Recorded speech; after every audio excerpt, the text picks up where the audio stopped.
What's going on, partners? The California National Guard has been activated and deployed to LA to assist law enforcement with the anti-ICE immigration riots. We're being given a lot of information from several different sources. So let's try to uncover the truth. Everyone is going to have their own opinion. Everyone's going to have their own truth. I'm just going to give you what I see, what I believe as a veteran of the California National Guard who served under the 40th Infantry Division, who not only deployed to the border but also insisted in crowd controls and disbursements. Not only that, but I also have experience with a paramilitary organization where I also responded to protest and unlawful assemblies. In addition, I have some experience with some of the organizations who are responding and organizing these events. Let's start out with CNN and see what they have to say. Is local law enforcement having trouble policing this situation?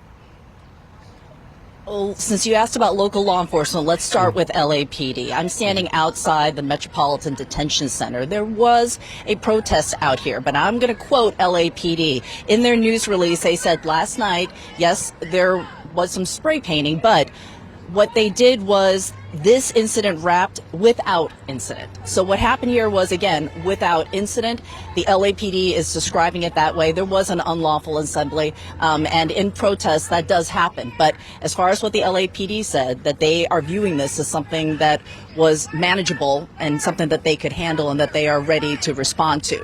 But I want to show you what the National Guard response is. Again, outside the Metropolitan Detention Center. I was talking about the spray painting. You can see some of this. It's this entire block appears to be tagged. But so according to LAPD, there was no incident here, just graffitis, making it sound like they were able to handle the situation and the National Guard didn't have to be called in. So let's look into that. Let's see what Fox has to say. Federal Roybal building in downtown Los Angeles, where we are told that protesters are now trying to get into that building. Christina, tell us what's going on. Rioters are now trying to get into that building. What? Okay, I gotta be careful here. What we have is a group of protesters who try to enter the building. They are actually using the garbage, and you see that we're getting pelted with gas pellets. That is tear gas. Okay, so what we had was a crowd of about 20 people who tried to enter the building a few minutes ago. And they are now back. There's a lot going on here. They try to enter the building. You have trespassing. You have vandalism. They're throwing stuff at the officer. You have assault. Anybody in terms of LAPD or law enforcement near us. All right, what do you guys think? So far, I've seen one single officer. Could LAPD handle the situation? Let's take a look at the totality of the situation. This has been happening for several days now. Look at this. Who do we believe here? Do we believe LAPD? Do we believe the president who found it necessary to deploy the National Guard? Do we believe Newsom who's saying that the National Guard was not necessary? I have a lot to cover in this video, so let's go ahead and move on. Let's look at democracy now. What's happening in these protests is that people of all races and backgrounds are putting their bodies on the line to protect their friends, their neighbors, their family members from Pay attention to these banners. Arrests. And it is a beautiful thing to see. I was just at one of the protests yesterday where I spoke to grandmothers, white grandmothers who are going out to protect people that they love and who they're afraid could be picked up by ICE. I spoke to Latinas who are, afraid of being racially profiled and arrested because of the indiscriminate nature of these arrests, but they are nevertheless putting their bodies on the line because they're citizens and they believe in using their privilege to defend the people that they care. So according to Democracy Now!, ISIS and immigration is just going out and terrorizing Hispanic communities. But the border czar came out today and said this. What isn't getting out is that ICE served several criminal warrants on businesses and the Garment District. It was a part of a bigger criminal conspiracy investigation involving money laundering, tax evasion, and customs fraud, where one of the companies failed to declare over $80 million in imports and failed to pay $17 million in tax tariffs. And so it was a criminal investigation. We served a criminal warrant, and while we served that criminal warrant, we arrested about 40 illegal aliens. But we had other operations going on in the city at the same time, but they show up down there at the Garment District and started the protests and attacks on officers, we're serving criminal warrants. And for the last few days, we're continuing ICE operations. We arrested a lot of public safety threats off the street. We arrested a murderer. We arrested several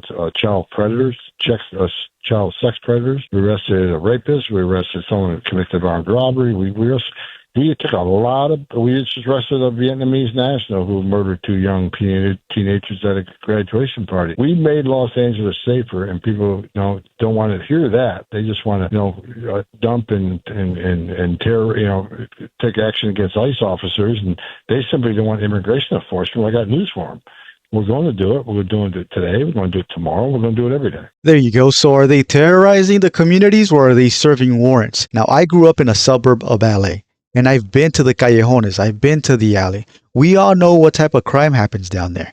When your tios come over, where do your parents take them to get their fake green card, their fake social security card? You're going either to the Alameda swap meet or to the callejones. And when you're at the callejones, think about the crime that's happening at the callejones, the alleys, the fashion district. You have counterfeit goods being sold. You have animals that are being sold to you. You go, you buy a little turtle. By the time you make it home, the little turtle's dead. So there is a lot of crime that's happening in the callejones. We just can't turn a blind eye. Let's be honest about it. Now let's move on to the organizations that are involved. I told you to pay attention to the banner. This is Unión del Barrio.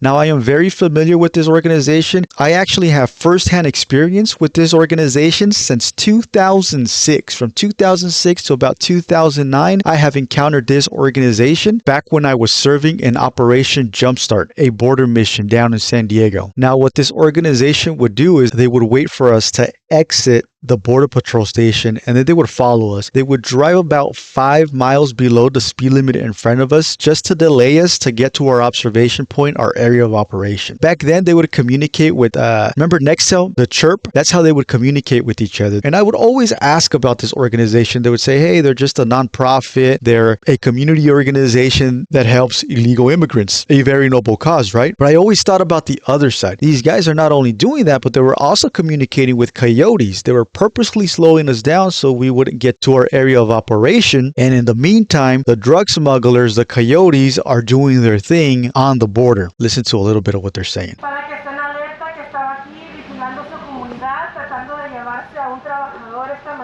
What if these border patrol agents are looking for a third country national involved with terrorism and they have a warrant and they're behind them announcing their presence? They also arranged for so-called protest. This is a protest that happened June 7th, this past weekend, during the riots in LA. Now, it's not a coincidence that their meeting location was at Youth Justice Center, another nonprofit that has a lot of affiliations with prior inmates who have just been released. And this is only 4 miles away from the epicenter. So these organizations typically meet up a distance away and then they get bussed up to wherever the riot or their so-called protest is going to be. Listen to the message that they're giving the communities. Unión del Barrio salutes the brave people of Paramount, Compton, and Los Angeles and is proud to have participated shoulder to shoulder in driving the Border Patrol and the Los Angeles County Sheriffs out of our community. We will not accept living in eternal fear. We are not asking the repressive government for permission to struggle or apologizing for defending our families and communities. History is on our side. Today, more than ever, we have the moral authority and the universal right to defend our people from kidnappings and family separation. Yesterday, Saturday, June 7th, several community members informed us of a heavy presence of immigration agents near Home Depot and Paramount. They also informed us that there were many workers in the area surrounded by agents. Our comrades immediately posted the information on social media, and within half an hour, people began to protest the agents and defend the workers. When the more than 100 Border Patrol agents saw that hundreds of protesters were beginning to arrive, they began attacking them with tear gas and various other instruments of repression. Although a Department of Homeland Security helicopter landed to deliver more ammunition, the Border Patrol and the sheriffs were unable to defeat the people's resistance. What the agents didn't know was that the people weren't going to retreat and that they were going to fight back. They didn't count on the courage of the young people from that neighborhood and the community who fought against the officers for more than 8 hours. Minutes after 7 p.m., the Border Patrol agents and sheriffs were forced to withdraw from the scene, and we want to report that they left and did not kidnap any of our workers. The people fought back and defeated the agents. This is how you defend the working class. What has happened these days weren't acts of vandalism or crime. They were acts of resistance against the government that is kidnapping our fathers, our mothers, our wives, our husbands, our children. The people did it out of a deep love and sense of justice for our families and our people. During the resistance, the White House announced the deployment of the National Guard to the city of Los Angeles. Since the early hours of Sunday, June 8th, a strong military presence was documented in downtown LA. Trump and his fascist government want to impose a curfew and the Insurrection Act as a pretext for the suspension of all constitutional human and civil rights. After yesterday's brutal repression and the threat of the National Guard, Unión del Barrio, the Community Self-Defense Coalition, and the people did not give up and continue to resist. Today, there were several demonstrations in Los Angeles, and our comrades conducted community patrols throughout the city in search of ICE activity. We are committed to continue community self-defense and fighting against the repressive enemy. We have nearly 45 years of organizing experience and a legacy of resistance. Our struggle began when the first invaders set foot on our lands in 1492. If history has taught us anything, it's that the established politicians in power will not come out to confront ICE, the Border Patrol, or even fascist Trump himself. The only option left is to unite, organize, and defend our families and communities. Los Angeles, we must not forget that in California, we are the majority. We can fight back. After so many attacks, abuse, pain, and the people can and must rise with their heads held high. Without grassroots organization, the repressive state can defeat us. But as the famous slogan goes, the people united will never be defeated. Today, we announce the second phase of the community patrols for resistance and self-defense. We call on all people with legal status to patrol the streets of their neighborhoods to look for ICE presence. If you see them, take photos, videos, and send the material to Unión del Barrio so we can inform the public of ICE presence and remind the community of their constitutional rights. In the coming days and weeks, we will deliver materials, methods, and guides to different neighborhoods to detect and alert the public so they can defend themselves against immigration agencies. For now, we cannot defend entire cities, but we can defend ourselves in our own neighborhoods, house by house, street by street. We also call on the masses to join Unión del Barrio to consolidate our strength in the Southern California region with trained, disciplined, and cadres ready to confront what we all know is coming our way. Once again, we commit ourselves to the struggle for the defense and freedom of our people. If the fascists try to repress us, we will respond in every neighborhood, school, workplace, home, church, and in the streets.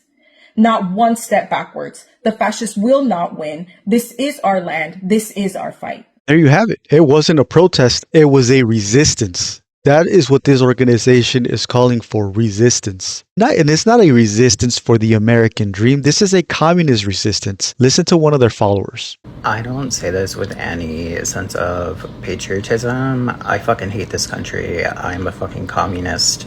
Disclaimer.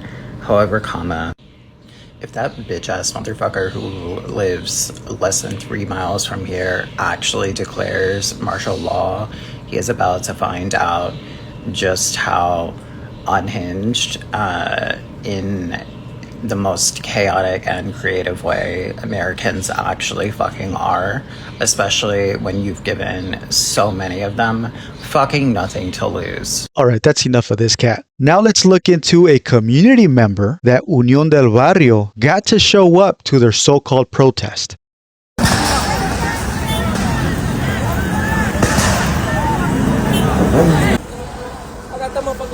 I hit him with a cone. Hit that motherfucker with a cone in the head. Shit, I should have picked mine up. I hate that motherfucker. Hey, who? Did you hit a police officer in the head with the cone? I feel like you know you're bleeding. Yeah. If it's like warm going down your pants, you're bleeding. It feels cold a little bit too.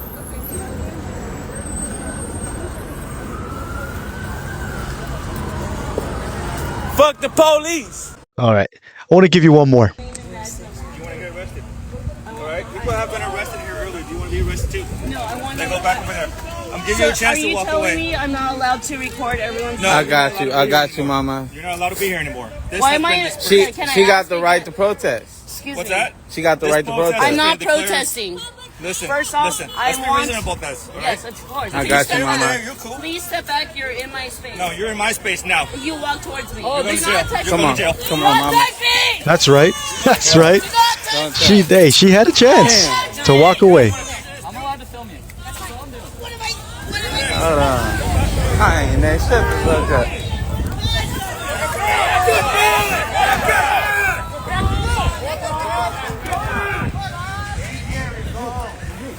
Why you guys like doing that? That's fucking crazy. That's illegal. What's your badge number? Come on, mama. Mama, come on. Come on. Hey, bro, grab it, girl. Cause they gonna try to press. That's illegal. Freedom of speech.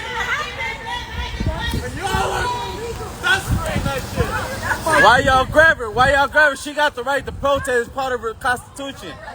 Part of her amendment. Motherfuckers try to grab me. No one tried to grab your punk ass. You walked away with shit got real. Alright, so you hear a lot of people screaming, why you grab her, that is part of her constitutional right, it is illegal. As I explained in my previous video, according to California Penal Code 409, makes it a crime to remain at a riot or an unlawful assembly after having been ordered by the police to disperse. So at this point, the police officer is trying to explain to her that she has to leave the area, and she still keeps yapping away, at which point he places under arrest. She is in complete violation of the law. The information that is being put out by these organizations is incorrect. And just how some people are saying that the government doesn't care about you, these organizations also don't care about you, also have agenda to push. They are disrupting the government. They are doing it in a very sneaky way, and they know it. This organization is very strategic and it's very careful on how it operates. Listen to Ron tell you himself. One of the things that was just mentioned by Lupe is, doing this work, getting involved in this struggle, you will be attacked. It's a matter of time. And I think that some of us who've been around. And so some of the things that we can do as teachers is to organize. We just have to be really intelligent on how we do that.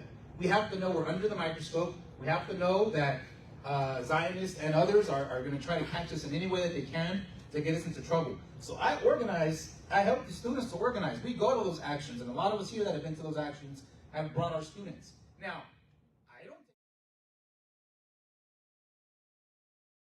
so how do we do all of this without getting fired? That's the $1 million question, right? And I don't know how in the hell we have not been fired yet, because I know for sure they have tried. But there you have it. How do we do this without getting fired? How do we do this without getting in trouble? They bring their students. That's very cowardly. As a parent, I wouldn't want a teacher teaching these ideologies to my child, nor a teacher taking my child to one of these events. He is not the one out there committing the crimes and the vandalism, but he is encouraging our youth to go out there and commit the vandalism. And if you come at me and my family, I will do everything within my power, legal or not, to defend my family and my people. We have a history of that. And we will continue to live up to the legacy of struggle. So with that, the last thing I'll say is, as you know, there's over 200 people right now detained in a dungeon. Did y'all know that? It's a dungeon down there. It's literally the basement. We receive calls that people are down there in the basement. They have no bathrooms. They haven't showered in days. They don't have enough food or water. And there's children down there too. Now, besides evil, even within their own legal framework, that's a human rights violation. So we say, we gotta liberate those people. We gotta fight for the people. So they're being held right around this corner. So in a few moments, we're all gonna move this. We're gonna go down. That is what this organization does. That is what the community is listening to. That is the truth behind this organization. But for now, partners, that's all I got. Remember to hold the line and let's hold them accountable.